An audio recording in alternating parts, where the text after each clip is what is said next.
Assalamualaikum warahmatullahi wabarakatuh. Perkenalkan, nama saya Nanda Alharija Ripani dari kelas 11 IKJA. Hari ini saya akan mempresentasikan materi tentang mengidentifikasi dan merumuskan masalah tentang diagram rangkaian operasi komunikasi VoIP. A.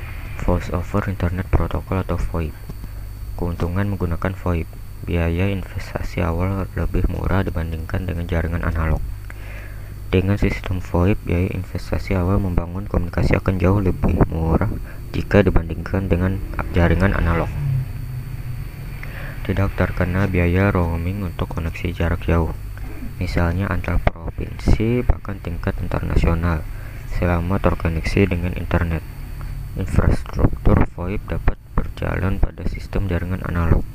Sebagai contoh, sambungan internet yang saat ini bekerja dalam jalur yang sama dengan kabel analog telepon, seperti Telkom yang menyatukan koneksi jalur telepon dengan VoIP. Kekurangan menggunakan VoIP. Terkadang muncul delay yang menyebabkan komunikasi terputus-putus atau bergema. Sistem komunikasi dengan memanfaatkan jalur internet terkadang mengalami down, crash, dan loss yang mengakibatkan kegagalan komunikasi. Diperlukan pengaturan kanal atau virtual network untuk memisahkan data suara dan data jaringan agar tidak terjadi stuck. Integrasi antar sistem jaringan VoIP yang berbeda protokol dan network terkadang akan menimbulkan gangguan dalam jaringan itu sendiri. Integrasi antar sistem jaringan VoIP yang berbeda protokol dan network terkadang akan menimbulkan gangguan dalam jaringan itu sendiri. Data yang ditransmisikan VoIP salah satunya adalah bagian header, antara lain IP header, bertugas menyimpan informasi routing untuk mengirimkan paket-paket ke tujuan. Pada tiap header IP disertakan tipe layanan atau TOS, type of service, yang memungkinkan paket tertentu seperti paket suara diperlakukan berbeda dengan paket yang non-real time. Jelaskan Real Time Transport Protocol atau RTP VoIP. Real Time Transport Protocol atau RTP didefinisikan sebagai standarisasi paket untuk mengirimkan audio dan video pada jaringan IP. RTP digunakan untuk komunikasi dan sistem entertain yang termasuk di dalamnya streaming media seperti teleponi, aplikasi video teleconference, dan web yang memiliki fitur berbasis push to talk. Jelaskan User Data Protocol atau UDP VoIP. UDP adalah singkatan dari User Data Protocol yang merupakan salah satu jenis protokol internet yang memungkinkan sebuah perangkat lunak pada komputer bisa mengirimkan pesan ke komputer lain melalui jaringan tanpa perlu adanya komunikasi awal. Karakteristik utama dari UDP adalah tidak adanya jaminan bahwa paket akan sampai dengan utuh sampai tujuan dengan baik. Oleh karena itu, VoIP sangat sensitif terhadap kondisi delay dan latensi. Jelaskan link header VoIP. Untuk link header, besarnya sangat bergantung pada media yang digunakan. Tabel berikut menunjukkan ukuran header untuk media yang berbeda dengan metode konversi G729.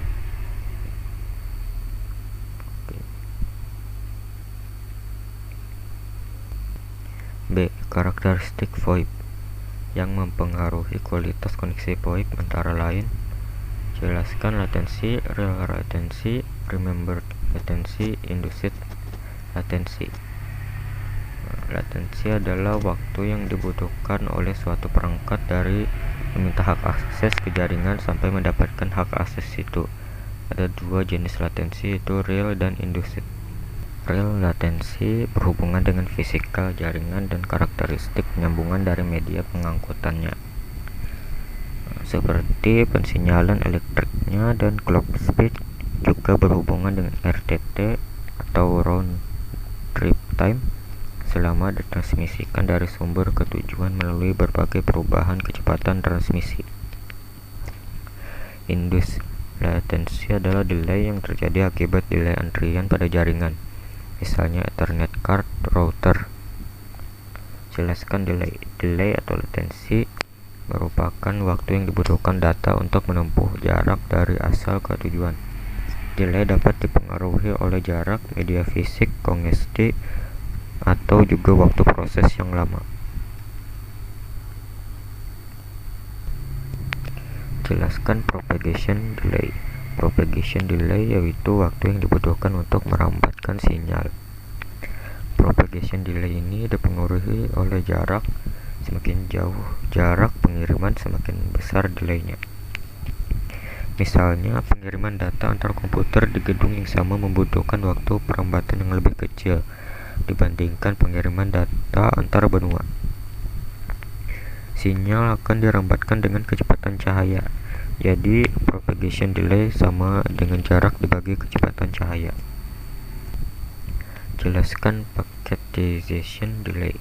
Ini adalah delay disebabkan oleh waktu yang dibutuhkan proses pembentukan paket IP dari informasi user. Delay ini hanya terjadi sekali, yaitu di source informasi. Jelaskan queuing delay. Ini adalah delay disebabkan oleh waktu proses yang diperlukan oleh router dalam menangani antrian paket transmisi di sepanjang jaringan. Umumnya delay ini sangat kecil, kurang lebih 100 mikrosecond. Jelaskan jitter buffer. Sebuah buffer jitter dapat mengurangi efek jitter, baik di jaringan pada router atau switch atau di komputer. Aplikasi yang menggunakan paket jaringan pada dasarnya menerimanya dari buffer, bukan langsung. Mereka diumpankan dari buffer pada kecepatan yang teratur, menghaluskan variasi waktu paket yang mengalir ke buffer. Jelaskan jitter. Jitter adalah variasi atau perubahan latensi dari delay atau variasi waktu kedatangan paket. Jitter juga didefinisikan sebagai gangguan pada komunikasi digital maupun analog yang disebabkan oleh perubahan sinyal karena referensi posisi waktu. Adanya jitter ini dapat mengakibatkan hilangnya data, terutama pada pengiriman data dengan kecepatan tinggi. Jelaskan packet loss. Packet loss adalah parameter yang menggambarkan suatu kondisi yang menunjukkan jumlah total paket yang hilang. Paket yang hilang ini dapat terjadi karena collision dan congestion pada jaringan. C. Protokol standar VoIP. Protokol yang digunakan pada VoIP antara lain. Jelaskan H323. Protokol H323 merupakan suatu standar ITU-T, International Telecommunication Union Telecommunication, yang menentukan komponen protokol dan prosedur yang menyediakan layanan komunikasi multimedia, yaitu komunikasi audio, video, dan data real-time atau waktu nyata melalui jaringan berbasis paket atau packet-based network. Jaringan tersebut antara lain Internet Protocol atau IP, Internet Packet Exchange atau IPX, Local Area Network atau LAN, Enterprise Network atau EN, dan Metropolitan Area Network atau MAN, dan juga Wide Area Network WAN. Jelaskan Session Initiation Protocol atau SIP. SIP adalah singkatan dari Session Initiation Protocol. SIP merupakan signaling protokol, banyak digunakan untuk membangun dan memutus sesi komunikasi multimedia seperti panggilan suara dan video melalui internet. Protokol ini dapat digunakan untuk membuat, mengubah, dan mengakhiri sesi unicast atau multicast yang terdiri dari satu atau beberapa media stream.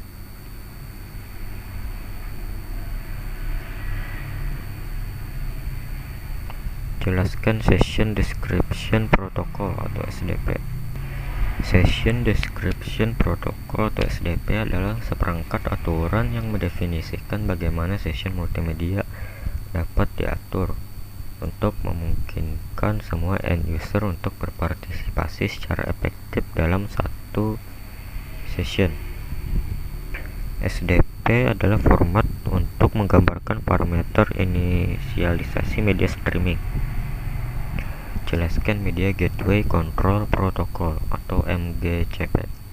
Media Gateway Control Protocol atau MGCP itu protokol yang melakukan hubungan kontrol panggilan antara gateway VoIP yang mentranslasikan beberapa sinyal audio ke dan dari jaringan paket dan agen-agen panggilan atau call agent CA. MGCP adalah protokol yang digunakan untuk signaling dan call control yang digunakan dalam sistem VoIP yang terdistribusi. Jelaskan Real-Time Transport Protocol atau RTP. Real-Time Transport Protocol didefinisikan sebagai standarisasi paket untuk mengirimkan audio dan video pada jaringan IP. RTP digunakan untuk komunikasi dan sistem entertain yang termasuk di dalamnya streaming media seperti teleponi, aplikasi video conference, dan web yang memiliki fitur berbasis push to talk.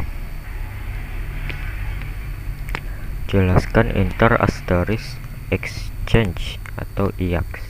Inter-Asterisk Exchange adalah protokol komunikasi yang berasal dari perangkat lunak pertukaran cabang pribadi asterisk, dan didukung oleh beberapa subswitch seperti sistem PBX dan subphones lainnya. Ini digunakan untuk mengangkut sesi telepon VoIP antara server dan ke perangkat terminal. IAX dapat menembus NAT dengan mudah, tidak seperti SIP maupun H323 yang memerlukan device tambahan. Kompresi data suara atau kodek. Saat ini ada beberapa kodek pada VoIP, antara lain jelaskan G711. G711 adalah kodek audio pita sempit yang awalnya dirancang untuk digunakan di telepon yang menyediakan audio berkualitas tol pada 64 kbit per detik. G711 meneruskan sinyal audio dalam kisaran 300 sampai 3400 Hz dan mengambil sampelnya dengan kecepatan 8000 sampel per detik dengan toleransi 50 bagian per juta. Jelaskan G723.1. G723.1 adalah kodek audio untuk bersuara yang memanfaatkan audio suara dalam bingkai 30 milisekund. Tampilan algoritmik berdurasi 7,5 milisekund, berarti total keterlambatan algoritma adalah 37,5 milisekund. Nama resminya adalah Dual Rate Speech Coder untuk transmisi komunikasi multimedia pada 5.3 dan 6.3 kbit per second. Terdapat dua tipe berbeda untuk kompresi G723.1. Pertama menggunakan kode Excited Linear Prediction atau Self Compression Algorithm dan mempunyai bitrate 5.3 kbps. Kedua menggunakan Multi-Pulse Maximum Likelihood Quantization MLQ algorithm dan memiliki kualitas suara lebih bagus. Tipe ini mempunyai bitrate 6,3 kbps. Jelaskan G726. G726 adalah standar kodek ucapan ITU-T ADPCM yang mencakup transmisi suara dengan kecepatan 16, 24, 32, dan 40 kbit per second.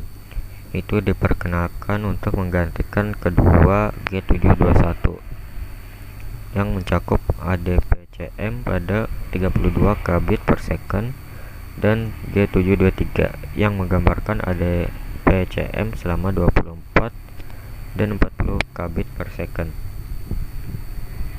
Kodek memiliki beberapa bit rate yang berbeda-beda, yaitu 40 kbps, 32 kbps, 24 kbps, dan 16 kbps. Kodek ini paling sesuai untuk interkoneksi ke PBX dengan bit rate 32 kbps. Jelaskan G728. G728 adalah standar I2T yang untuk pengkodean ucapan yang beroperasi pada 16 kbit per detik.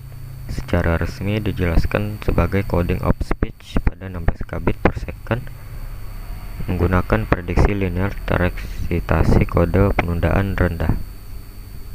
Kodek memiliki kualitas suara yang bagus dan spesifik didesain untuk low latency applications. Kodek ini mengkompres voice menjadi 16 kbps per stream. Jelaskan G729. G729 adalah algoritma kompresi data audio pita sempit berbasis vocoder bebas royalti yang menggunakan panjang bingkai 10 milidetik. Ini secara resmi digambarkan sebagai coding of speech pada 8 kbit per second menggunakan pengkodean pidato prediksi linear kode tereksitasi. Kodek ini adalah salah satu kodek berkualitas lebih baik, better voice quality codec. Kodek ini mengkonversi voice menjadi 8 kbps. Arsitektur jaringan soft switch.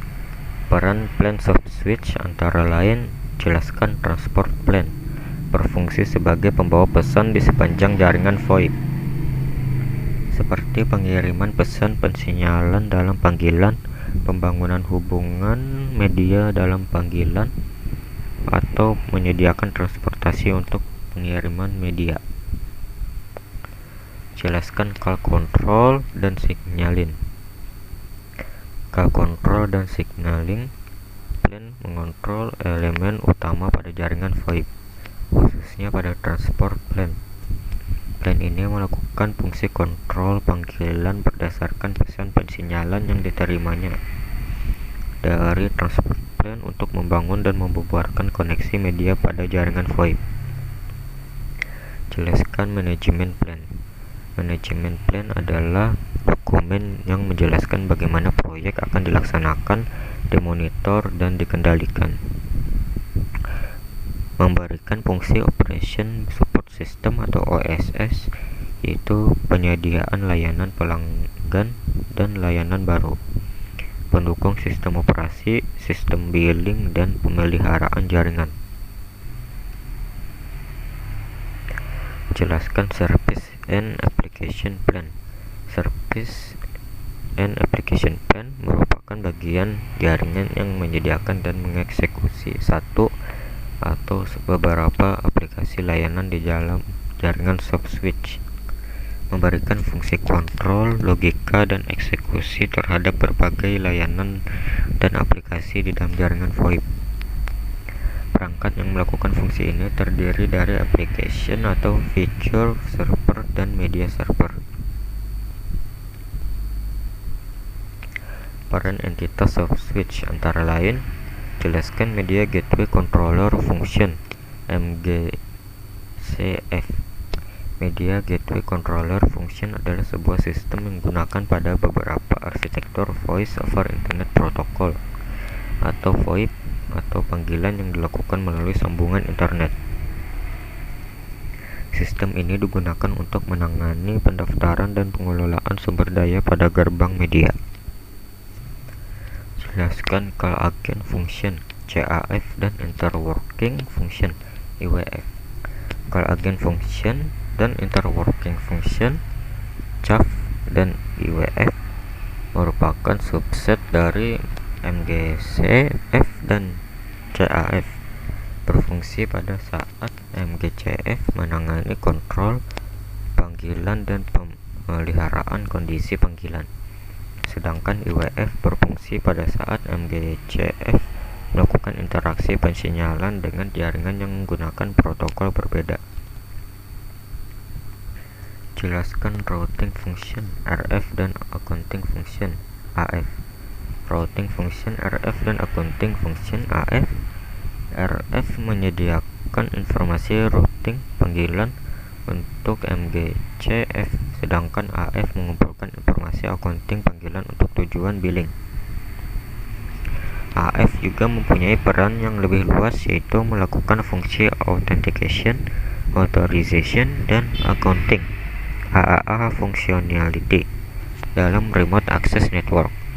Peran utama dari kedua fungsi tersebut adalah untuk memberi respon atas permintaan dari MGCF, menyampaikan panggilan atau informasi accounting kepada terminal endpoint MGCF lain atau layanan ASF. Jelaskan SIP Proxy Server Function atau SPSF. SIP Proxy Server Function (SPSF) kebanyakan implementasi dari RF dan AF adalah berupa SIP Proxy Server. Oleh karena itu, ISC mengakui pemisahan SPSF. Jelaskan Signaling Gateway Function (SGF) dan Access Gateway Signaling Function (AGSF). Signaling Gateway Function (SGF) dan Access Gateway Signaling Function (SGF) menyediakan gateway untuk pensinyalan antara jaringan VoIP dengan PSTN.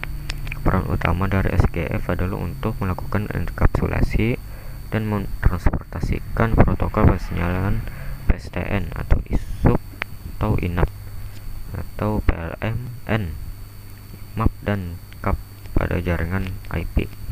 AGSF menyediakan gateway untuk pensinyalan antara jaringan VoIP dengan jaringan akses yang berbasis sirkuit switch. Peran utama dari AGSF adalah untuk melakukan enkapsulasi dan mentransportasikan protokol pensinyalan V5 atau ISDN wireline atau BSSAP atau RANAP wireless pada jaringan IP. Jelaskan Application Server Function (ASF). Application Server Function (ASF) merupakan entitas pengeksekusi aplikasi. Peran utama ASF adalah untuk menyediakan logika layanan dan eksekusi untuk beberapa aplikasi dan layanan.